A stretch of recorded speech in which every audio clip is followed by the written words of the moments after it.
Selamat berjumpa kembali dalam pembelajaran kita kali ini, tema 2, subtema 1 untuk pembelajaran 4. Kali ini kita akan masih membahas tentang beberapa sumber energi, terutama untuk energi listrik. Untuk pembelajaran kali ini, kompetensi bahasa Indonesia adalah mencermati keterhubungan antar gagasan yang didapat dari teks tulisan, tulis, dan visual. Sedangkan untuk PKN mengidentifikasi pelaksanaan kewajiban dan hak sebagai warga negara masyarakat dalam kehidupan sehari-hari.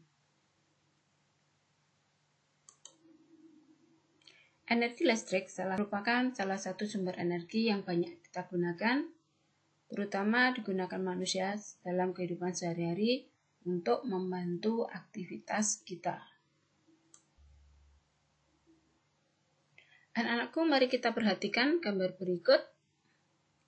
Ya, di sini ada beberapa yang perlu kita perhatikan tentang penggunaan energi listrik.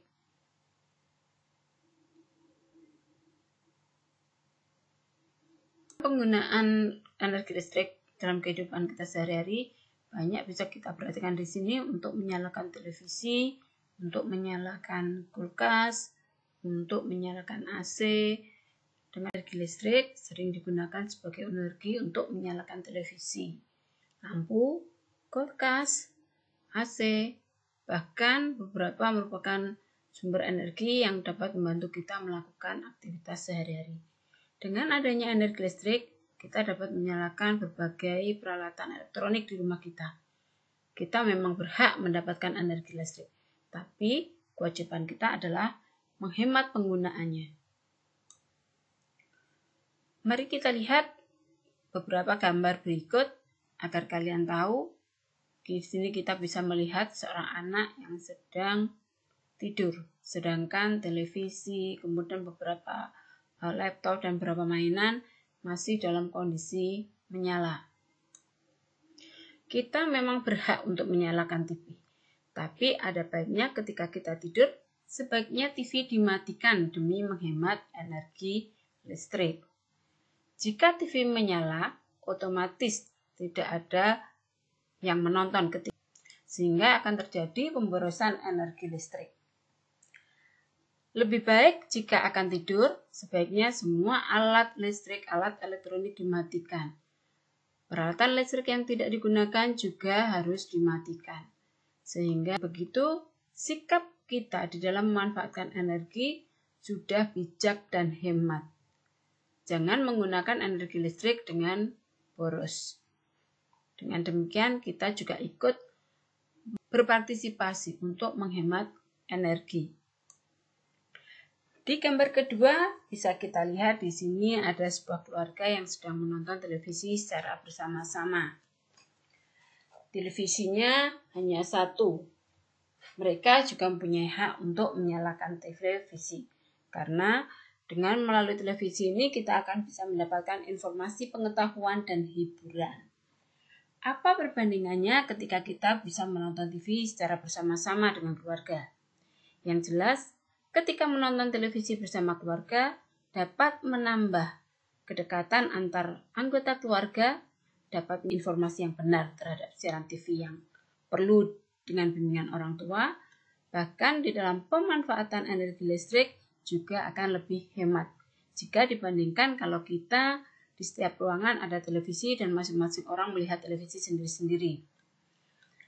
Apabila menonton televisi sendiri-sendiri, maka yang pertama adalah tidak adanya kebersamaan dan keharmonisan dalam keluarga, karena semua anggota keluarga bersifat individu.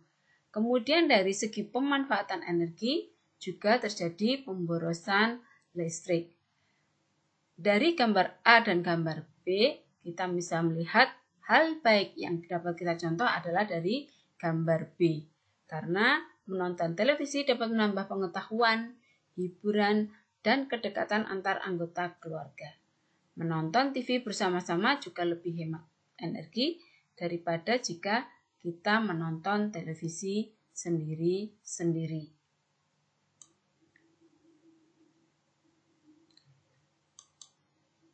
Jika kita tidak menghemat energi listrik dan boros listrik, maka akan berdampak pada berkurangnya pasokan listrik, sehingga terjadi pemadaman listrik bergiliran.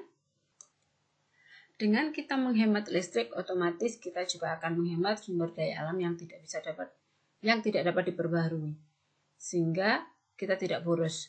Dengan demikian, krisis energi dan dampaknya bisa kita cegah dengan baik. Mengapa kita perlu melaksanakan hak dan kewajiban kita secara seimbang? Karena hak dan kewajiban keduanya sangat berpengaruh terhadap kesejahteraan hidup masyarakat. Sehingga dalam pelaksanaannya keduanya harus seimbang agar terwujud keadilan.